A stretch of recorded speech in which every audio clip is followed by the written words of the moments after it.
पत्रकारिता लोकतंत्र को बनाए रखती है। यह प्रगतिशील सामाजिक परिवर्तन के लिए ताकत है। नोएडा के मारवा स्टूडियो में चल रहे 3 दिवसीय 12वें ग्लोबल फेस्टिवल ऑफ जर्नलिज्म कार्यक्रम के पहले दिन के दूसरे सत्र में AI in journalism and future of news विषय पर चर्चा की गई। भारतीय संस्कृति के अनुसार दीप प्रज्वलन और गणेश वंदना के साथ कार्यक्रम की शुरुआत हुई। कार्यक्रम में doctor Sandeep Marwah, festival president ICMEI, chancellor AFT university of media and arts, Juan Angulo, ambassador embassy of Chile, Amrit Anand, senior journalist News 18 India, Hussain Rizvi, senior anchor India TV, Amitabh Shrivastava, senior journalist, Ashish Jha, editor mobility वियॉन, Sanjeev Yadav, senior journalist Navodaya Times, Jagvinder Patial, national vice president ABP News, Puneet Tripathi, founder VO media, Mehkar Singh, bureau chief, Hindustan Times ने अपनी उपस्थिति दर्ज कराई। कार्यक्रम में उपस्थित सभी अतिथिगण को पुष्पगुच्छ देकर उनका स्वागत किया गया। Doctor Sandeep Marwah, festival president ICMEI, chancellor AFT university of media and arts ने कार्यक्रम में उपस्थित सभी लोगों का शुक्रिया अदा किया और कहा, एआई के आने से काम आसान तो हुआ है, लेकिन एआई फील्ड में जाकर रिपोर्टिंग नहीं कर सकता, खबरों के तथ्यों की पुष्टि नहीं कर सकता, खबरें लिखने में मानवीय संवेदनाओं का परिचय नहीं दे सकता, संबंधित पक्षों से उनका फीडबैक नहीं ले सकता। वहां मौजूदा अतिथिगण ने भी अपने विचारों को साझा किया। कार्यक्रम के दूसरे हॉल में Juan Angulo, ambassador embassy of Chile मौजूद रहे, जिसमें एल नीनो डेल प्लूमो फिल्म की स्क्रीनिंग की गई। कार्यक्रम में डॉक्टर संदीप मारवा द्वारा जुएन एंग्लो को फिल्म डॉक्यूमेंट्री के लिए अवार्ड ऑफ डिस्टिंक्शन देकर सम्मानित किया गया। बता दें कि कार्यक्रम में अतिथिगण द्वारा शहीद Bhagat Singh forum poster release किया और न्यूज़ बुलेटिन रिलीज किया। सभी अतिथिगण को डॉक्टर संदीप मारवा द्वारा फेस्टिवल मोमेंटो दिया गया और कार्यक्रम के समापन समारोह में सभी अतिथिगण और स्टूडेंट्स का doctor Ajay Kumar, festival director, ने धन्यवाद किया। की स्क्रीनिंग की, ओपनिंग की 10 मिनट की ये फिल्म जो एक पहाड़ और एक लड़की जो कि पहाड़ में के बर्फों में दब जाती है, उसके ऊपर एक फीचर था। बहुत कुछ ये फिल्म कह गई है इन 10 मिनटों में। खुशी की बात तो ये है कि चिली ने इस बार फिर से हमारे जर्नलिज्म फेस्टिवल में पार्टिसिपेट किया है और इसी तरीके से जो साउथ अमेरिका है उसका भी रिप्रेजेंटेशन यहाँ पर हो रहा है। सर, आगे और कितनी फिल्में हैं जो स्क्रीनिंग होगी इस पूरे 3 दिन? देखिए, कुल मिलाकर 20 फिल्में हम लोगों ने सेलेक्ट की हैं, क्योंकि बहुत ज़्यादा फिल्में दिखाने से भी कार्यक्रम ज़्यादा मज़ेदार नहीं बन पाता है। ये 20 डॉक्यूमेंट्रीज़ वो हैं जिन्होंने सिलेक्शन के अंदर फतेह पाई है, विजय पाई है, और ये 20 डॉक्यूमेंट्री तकरीबन 20 मुल्कों को यहाँ पर रिप्रेजेंट करेंगी। Called El Niño del Plomo.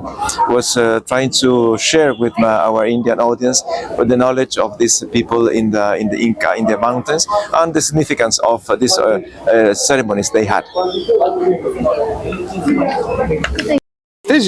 नमस्ते। What should I say? Sir, आज का एक्सपीरियंस कैसा रहा? अच्छा, नमस्ते जी, मेरा नाम पीटर सिजोव है। मैं रशियन एम्बेसी में काम करता हूँ। जो आदमी इसी चीज़ किया तो इनविटेशन के लिए बहुत बहुत धन्यवाद। मैं पहली बार इसी चीज़ दिखता है कि ज़ियादा जर्नलिस्ट है और सब कुछ खूबसूरत जवान, उनका आंखों में जिंदगी है, और जो म्यूजिक है तो वहाँ बहुत बहुत ज़बरदस्त है। और मैं सोचता है कि गुज़श्ते में आप लोग इसी हिस्ट्री मनाएंगे, करेंगे। So it was my pleasure to be here, and I'm so confused. I have never seen so many microphones. And guys, I would like to have an announcement. 15th of February at the Russian Culture Center, there was a concert organized by the Russian Embassy and Belarusian Embassy. And now probably it will be some surprise. You can guess probably which one. Our colleagues from another CIS countries. So please come. It starts at 7, but be quick because the parking is awful. But you're going to be surprised. There are 2 musical collectives from Russia and Belarus. इसके बारे में आप कुछ बताइए, आपने क्यों? बहुत ही बढ़िया। पहली बार किसी ने सवाल पूछा जो मेरे मन की सोच थी उसमें। मुझे ये लगता है कि लोग गायब ही हो गए हैं टेलीविज़न जर्नलिज्म से। वो व्यक्ति विशेष की तरफ ज़्यादा आकर्षित हो गया है, वो पॉलिटिकल ज़्यादा हो गया है। लोगों के मुद्दों, लोगों की बात, महिलाओं की बात, बच्चों की बात, स्कूलों की बात, समाज की बात हो ही नहीं रही है। इसलिए मुझे लगा कि ये प्राइम टाइम नहीं है, ये आपका टाइम है। आपको अच्छा लगा या नहीं लगा? जी बिल्कुल अच्छा लगा। आज आप सर फेस्ट में आए हैं, यहाँ सुनने वाले भी जर्नलिस्ट हैं, जवाब देने वाले भी जर्नलिस्ट हैं और क्वेश्चन पूछने वाले भी जर्नलिस्ट हैं। तो एक जर्नलिज्म का बच्चा यहाँ से क्या सीख के जा सकता है? बहुत कुछ सीख सकता है। समाज के लिए क्या करना है, पत्रकारिता करनी कैसे है, ये सब कुछ वो सीख के जा सकता है ना। असली रूट्स तो यही है। जहाँ हम बैठे हुए हैं आज, वो तो एक डिलीवरी का माध्यम है। सिखलाई तो यही है सारी। आप लोग वो कर सकते हो जो उम्मीद करता है ये समाज हमसे।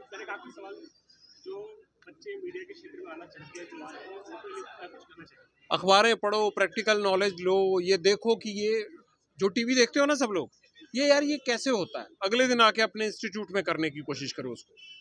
रोज एक काम करने लगोगे ना, 6 महीने में जर्नलिस्ट बन जाओगे।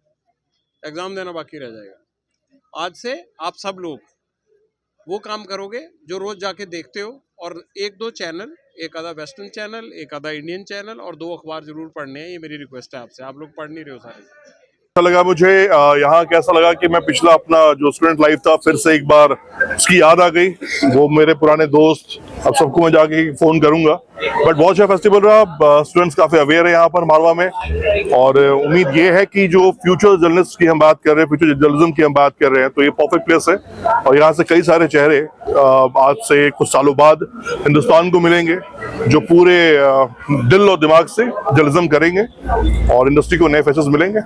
सर आने वाले स्टूडेंट्स के लिए क्या कहेंगे जो जर्नलिज्म? कुछ नहीं है, जर्नलिज्म बहुत, देखिए सिंपल सी बात है, जो काम कर रहे हो करते रहो। साथ साथ में पढ़ाई लिखाई बहुत जरूरी है। नहीं पढ़ोगे कुछ नहीं कर पाओगे। और सिंपल सी बात यह है, किसी को एंकर बनना है, किसी को रिपोर्टर बनना है, किसी को कुछ भी बनना है, आप ये फोकस करो कि चीजें मिलेंगी कैसे। उसके लिए आपको पढ़ना होगा, थोड़ा बहुत पढ़ाई करो, रील्स बनाओ, इंस्टाग्राम पे जाओ, जो करना करो, लेकिन 10 मिनट, 15 मिनट, 20 मिनट्स आप टाइम निकालो अपने लिए। जो थोड़ा बहुत इंफॉर्मेशन, जिसको हम जीके कहते हैं, वो स्ट्रॉन्ग कीजिए। बाकी कोई ज्यादा लोड लेने की जरूरत नहीं है। सब पढ़े लिखे हैं, धीरे धीरे एक्सपीरियंस के साथ चीजें आती हैं। एक दिन में आपको रामायण गीता याद नहीं होगा, तो उसके लिए टाइम लगता है, तो डोंट वरी। सर मारवा जी के लिए क्या कहेंगे, कैसा एक्सपीरियंस रहा? बहुत ही हम्बल है, बहुत ही जिस तरह से उन्होंने वेलकम किया है और जिस तरह से वो इंट्रोड्यूस कर रहे हैं लोगों को, मैं कहूंगा कि यहाँ पे आके खुद हमें ऑनर फील होता है। और जब इस तरह से लोग मिलकर अप्रिशिएट करते हैं, तो रियली हम भी प्राउड फील करते हैं कि हमने अपने फील्ड में कुछ पाया है, जिस तरह से मारवा जी ने अप्रिशिएट किया।